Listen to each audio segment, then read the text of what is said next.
Thousands of people just wrapped up a march through downtown Milwaukee. This is video from News Chopper 12. They marched from the federal courthouse where they heard from civil rights leader Jesse Jackson. The Reverend called for peace and justice and also addressed the death of Dontre Hamilton. Don't let these forces break your spirit.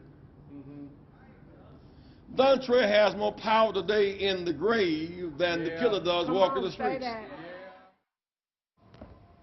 We have live team coverage tonight, starting with 12 News' Nick Bohr at the federal courthouse. And Nick, Reverend Jackson talked about channeling the tragedy of Dontre Hamilton's death.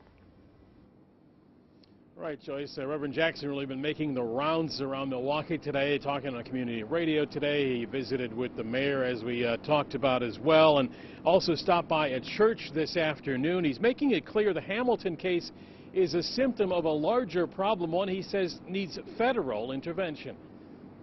We need you to stand with us. Days after meeting with Dontre Hamilton's family in Chicago, civil rights leader Jesse Jackson made good on a promised Milwaukee visit, including a stop at the office of Mayor Tom Barrett. We talked obviously about the Dontre Hamilton situation and the tragedy surrounding Mr. Hamilton's death.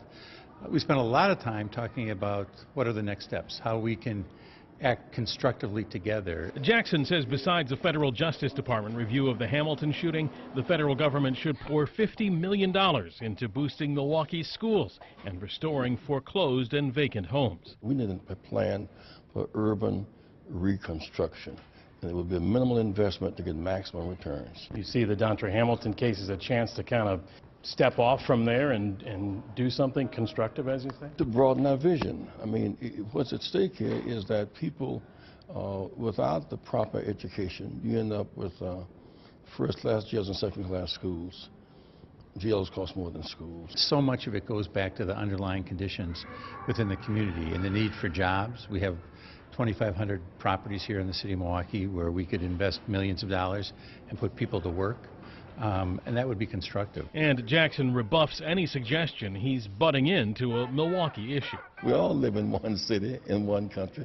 This is our country, and what affects one of us directly affects the rest of us indirectly. So we're learning to live together and end some of the anger and fear. That's what we must do. We'll have more from Reverend Jackson's speech here at the federal courthouse, just wrapped up a short time ago, including some remarks about his history here in Milwaukee. That's coming up tonight on 12 News at 6. Reporting live at the federal courthouse, Nick Bohr, WISN 12 News.